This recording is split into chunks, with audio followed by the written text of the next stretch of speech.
கர்த்தருடைய பரிசுத்த நாமத்துக்கு ஸ்தோத்திரம். மறுபடியும் சந்திப்பில் மிக்க மகிழ்ச்சி அடையேன். கர்த்தருடைய கிருபையினாலே இந்த 2026 தொடங்கி 6 மாதங்கள் கர்த்தர் நம்மளை கிருபையினாலும் நன்மையினாலும் முடிசூட்டி இந்த 7வது மாதத்தில் முதல் தேதியிலே கர்த்தர் நாம் கொடுக்கப்பட்ட வாக்குத்தத்தமானது சங்கீதம் 103 சங்கீதம் 103 கர்த்தர் நமக்கு 4ஆம் வசனத்தை, உன் பிராணனை அழிவுக்கு விலக்கி மீட்டு உன்னை கிருபையினாலும் இரக்கங்களாலே முடிசூட்டினார் என்ற வார்த்தையின்படி கர்த்தர் நமக்கு இந்த உலகத்திலே எத்தனையோ பாடுகள், எத்தனையோ உபத்திரவங்கள், எத்தனையோ பிரச்சனைகள் மத்தியிலே கர்த்தர் நம்மளை கிருபையினாலும் நன்மையினாலும் முடிசூட்டி இருக்கிறார்.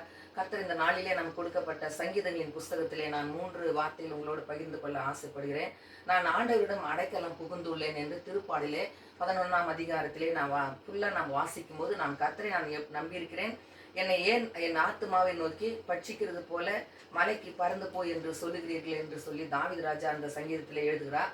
தாவீது அரியணையில உட்காரும் போது, ராஜாவாக ஆட்சி செய்யும் போது அவருக்கு 2 நபர்களால் அவருக்கு எப்பொழுதுமே பிரச்சனைகள் வந்து கொண்டே இருந்தது. மலைகள் மேலும் காடுகள் மேலும் அவர் அலைந்து திரிந்ததை நாம் பார்க்கலாம். சரித்திரமாக அவருடைய வாழ்க்கையிலே நாம் பார்த்திருக்கிறோம். அந்த 2 நபர்கள் யார் எனில், ஒருவர் இஸ்ரவேலின் முதல் ராஜாவாக பெஞ்சமின் கோத்திரத்தை சேர்ந்த சவுலாலும், இன்னொருத்தர் 3வது குமாரனாகிய அப்சலோம் அவருடைய சொந்த குமாரனாலே அவருக்கு பிரச்சனைகள் வந்தது.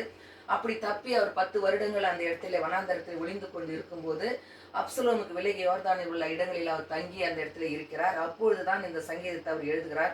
அஸ்திபாரங்கள் நிர்மூலமாகிறது, நீதிமான் என்ன செய்வான் என்று சொல்கிறார். சில நேரங்களிலே அஸ்திபாரமே நமக்கு நிர்மூலமாகும் போது நம்முடைய வாழ்க்கையில நாம் என்ன செய்ய முடியும்? ஆனால் இயேசு நமக்கு அஸ்திபாரமாய் இருக்கிறார். இயேசு நமக்கு கண்மலையாய் இருக்கிறார். ஆகையினால் தான் கர்த்தர் அவர் எப்பொழுதுமே என் வலது பக்கத்தில் வைத்திருப்பதினாலே நான் அசைக்கப்படுவதில்லை என்று தாவீது ராஜா சொல்கிறார்.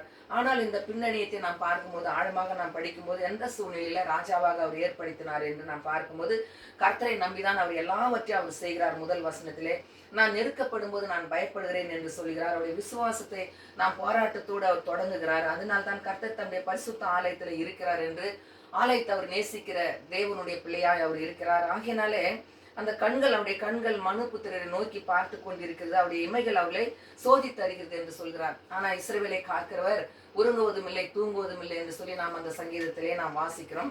சில நேரங்களில் நமக்கு சோதனைகள் வரும்போது, நமக்கு பிரச்சனைகள் வரும்போது நாம் யார் இடத்திலே செல்ல முடியும்? நாம் விசுவாச வார்த்தைகளால் நாம் ஒருவரை நாம் தேற்ற வேண்டும்.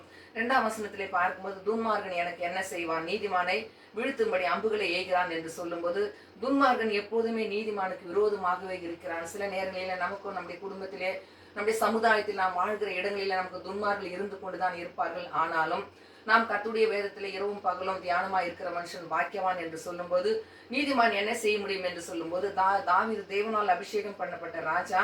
ஒருவேளை தாவீதை வீழ்த்தலாம் என்று அவர்கள் நினைத்திருந்தாலும், அந்த தெரிந்தெடுக்கப்பட்ட ராஜா வீழ்த்த முடியாமல் அந்த நேரத்திலே நீதிமான் நெருக்கத்திலே என்ன செய்வான் என்று முதல் வசனத்திலே பார்க்கும்போது அதிலே பதில் இருக்கிறது. நாம் கர்த்தரை நம்பி இருக்கிறோம். அல்லேலூயா. சில நேரங்களிலே நாம் கர்த்தரை நம்பித்தான் நாம் ஜீவிக்க வேண்டும். ஒருவேளை நீங்கள் நெருக்கப்பட்டால், எதிரிகளால் ஒடுக்கப்பட்டால், நீதிமான்களை கர்த்தரை நம்பி நாம் என்ன செய்ய வேண்டும் என்று சொல்லும்போது, மேலே குறிப்பிட்ட வசனங்களை நாம் பார்க்கும்போது, நாம் தியானிக்கும் போது, துன்மார்கனுக்கு நீதிமானுக்கு என்ன வித்தியாசம் என்று சொல்லி நாம் பார்க்கும்போது, கர்த்தர் தம்முடைய ஆலயத்தில் இருக்கிறார். அல்லேலூயா. கர்த்தர் ஆலயத்தில் இருக்கும்போது நீங்களே அந்த ஆலயம் என்று சொல்கிறார். நாம் சில நேரங்களே ஆலயத்தில் அதிகமாக நாம் நேசிக்கும் போது நமக்கு நிறைய பிரச்சனைகள், துன்பங்கள், போராட்டங்கள் வந்தாலும் கூட நாம் கர்த்தரை நம்பி இருக்க வேண்டும். இதில் 3 காரியங்களை நாம் சொல்கிறேன். நீதிமான்களோ கண்ணியை வருஷிக்க பண்ணுகிறார்கள். அக்னியும் கந்தகமும் கடுங்கோபமும் கொந்தளிப்பும் அவளுக்கு இருக்கிறது. ஆனாலும் கர்த்தர் நீதி உள்ளவர். அல்லேலூயா. கர்த்தர் நீதி உள்ளவர். நம்முடைய வாழ்க்கையில முதலாவது நீதியை தேடுங்கள் என்று சொல்லி மத்தேயு 6ஆம் அதிகாரத்தில் நான் படிக்கிறோம். நீதியின் மேல் பிரியப்படுகிறார். அவருடைய முகம் செம்மையான்களை நோக்கி இருக்கிறது. இந்த நாட்களில அவருடைய முகம் செம்மையான்களை நோக்கி இருக்கிறது. நாம் கர்த்தருக்கு பயந்து செம்மையான வழியிலே நடக்கும்போது நீதிமான்கள் நம்மை பாதுகாக்கிறார்கள் என்று விடாமல் துன்மார்கரை தண்டிக்கிறார் என்பதை நாம் பார்க்க வேண்டும். சில நேரங்களிலே துன்மார்கன் அற்று போவான் என்று வேதத்திலே நாம் வாசிக்கிறோம். நான் துன்மார்கராய் இருக்கிறானே என்று நம்முடைய மனதிலே எண்ணம் கொள்ளலாம். ஆனால் கர்த்தர் நீதிமானை, நீதி உள்ளவர் மேல் பிரியப்படுகிறார். நீதியின் கிரியைகளை செய்கிறவர்களை நோக்கி பார்க்கிறார் என்பதை நாம் மறந்து போகக்கூடாது.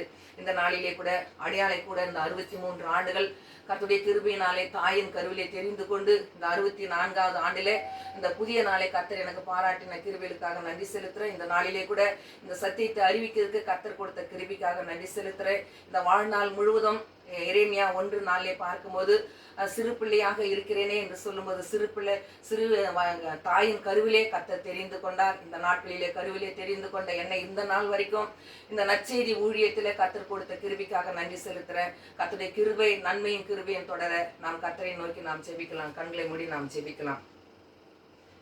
ஸ்தோத்திரங்க தாவே, ஸ்தோத்தரிக்க ராஜா. அருமையான நேரத்திலே பரிசுத்த ஆவியானவரே, இந்த சத்தியத்தை அப்பா என் தேவனை கொடுத்த கிருபிக்காக நன்றி செலுத்துறேன். இந்த நாளிலே கேட்ட சத்தியத்தின் நிமித்தமாக சங்கீதம் 103:4 எங்களுடைய பிராணனை அழிவுக்கு விலக்கி மீட்டு கிருபியினால நன்மையினால முடிசூட்டி நீர் வழி நடத்தும்படியா இயேசு மூலம் ஜெபிக்கிறோம் நல்ல பிதாவே. ஆமென்.